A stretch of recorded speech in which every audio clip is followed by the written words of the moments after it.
like to get the commitment of the PNP. Ano ba talaga?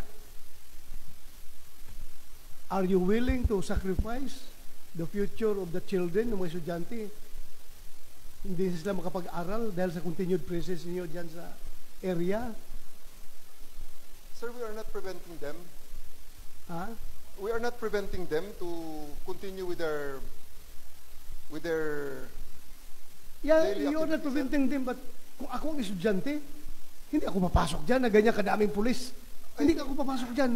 Ako teacher, hindi ako komportable na magkaklase dyan kung ganyan kadaming pulis sa loob. I think more than me, sir, there's one person that we can ask to end all of this, sir. And I think we know who he is. Because Kaya nga, your quest for the arrest of Pastor Kibuloy would mean sacrificing everything. Yung mga bata na nag-aaral, yung mga tao na nakatira dyan, ganun ba? So you will continue to stay.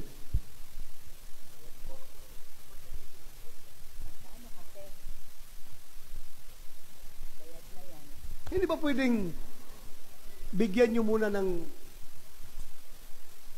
relief yung mga tao dyan to back to their normal lives?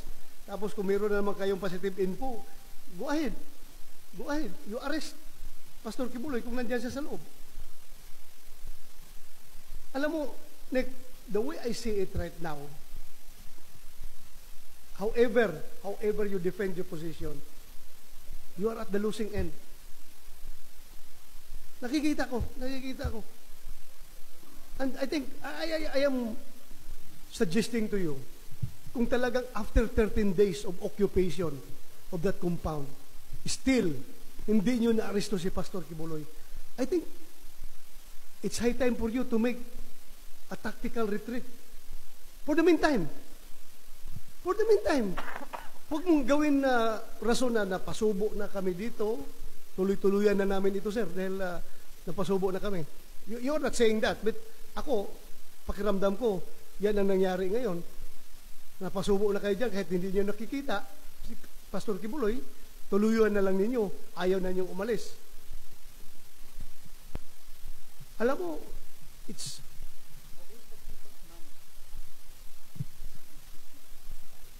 kung babalik sa normal yung buhay ng mga taga QJC, pag umalis kayo dyan, pati yung mga pulis natin, babalik rin sa normal yung buhay nila. And we are not preventing you from striking back. Kung meron kayong mabigat na informasyon na nandyan talaga si Pastor, pasukin nyo, arestuhin nyo. Pero continuously staying there is detrimental to both of the parties, QJC at saka kayo, pulis. Detrimental to both sides yan. Kaya I am appealing to you in the name of humanity, please be human enough to consider all these things. Please be human enough.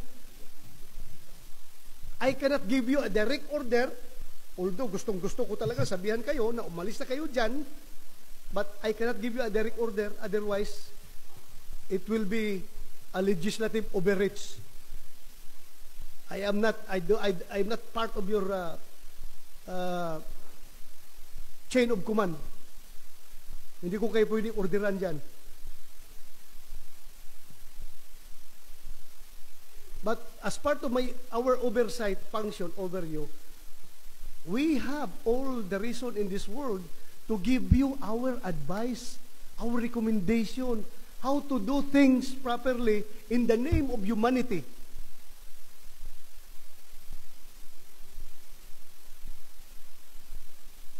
Magiging normal ang buhay nila, magiging normal ang buhay ninyo kung mabalik kayo.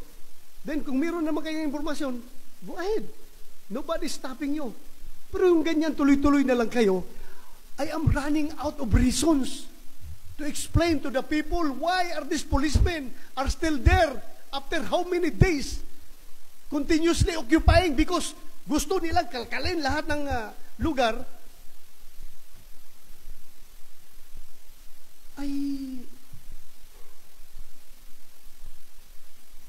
Hindi ko in-invalidate yung mga rason ninyo na meron kayo nakikita, meron kayong informasyon. Okay, that's part of your job. Pero sa ngayon naman siguro, you cannot justify your existence there inside the compound for how many days na. I know you're pressured by your commanders to arrest Pastor Kibuloy.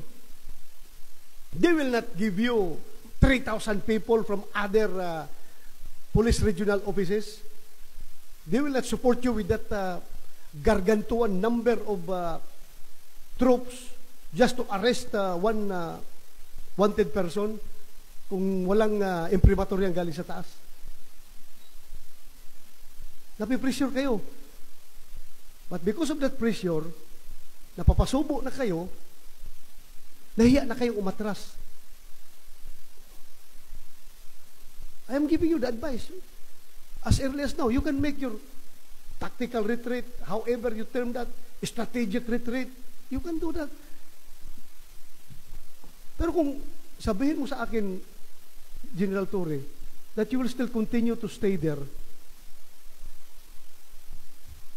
I don't know how to explain your continuous stay in that area, armed with the warrant of arrest. After 13 days, hindi pa niyo nahuli yung hinahanap ninyo. I am running out of reasons. I am running out of justifications. I want to help you. I want to help you justify your actions. Dahil mga tao ko kayo dati. I'm trying to help you. I am trying to justify your actions, but I'm running out of justifications. Ngayon, sabihin mo, tuloy-tuloy niyo pa. Well,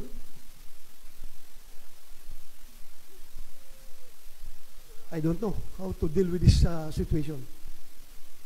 Kung nakikinig sana si President Bongbong Marcos ngayon, I am appealing to you, Mr. President, please, listen to these people.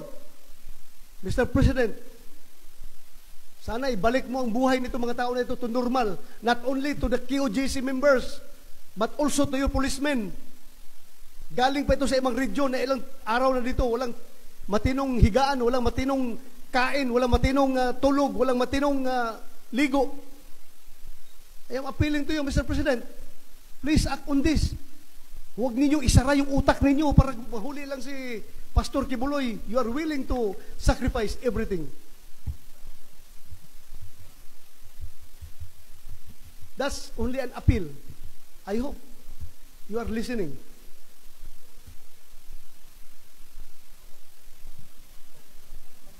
So again, I'm throwing back to you the question. How long do you intend to stay there? Sir, same with the commitment earlier. We won't stop until we arrest Apollo Kibuloy, sir. We believe he is in KOJC compound and we will look for him. If only the KOJC members will cooperate with us, leave us alone in what we are doing, we're not hurting them. We're not hurting them. They are the ones impeding us. We want to go into a building, why impede us? Stay away. It's not you that we're targeting. We are looking for Apollo Kibuloy, Crescente Canada, Ingrid Canada, Sylvia Simanes, and Roy. What's the first name? Roy. Jacqueline Roy. Those are the people that we are interested in. We're not interested in Dr. Badoy. We're not interested in Marlon Acobo. We're not interested in Banat Bay. We're not interested in anybody except for the 5. Let us look for them freely in these areas. They say that these are sacred grounds. We see that anyway, sir, this is really of no point of debating, considering that the court order still subsists, and it will be a great dereliction of our duty if we will stop and we will not comply with the court order. We have positive information that Mr. Kibuloy is in the compound, and you have seen the challenges that we faced in the past 13 days. And of course, I would like also to, pasensya na po kayo, dahil kung isa lang talaga, there's only one person who can end this all. The Son of God. Claiming to be the Son of God. Kasi nga naman, ang Son of God, nakilala ko, na nabasa ko sa libro, nagpapako sa krus para sa kanyang mananampalataya. Sana naman, itong Son of God, sa ngayong ito, can take the kadyals. Hindi niya kailangan magpapako sa krus. You are Sumuko also lang a siya. son of God.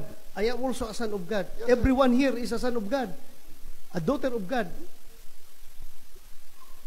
You did not emphasize that. Everyone is.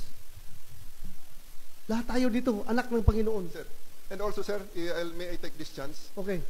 Maybe the KOJC has the impression that I take joy and pride in doing this.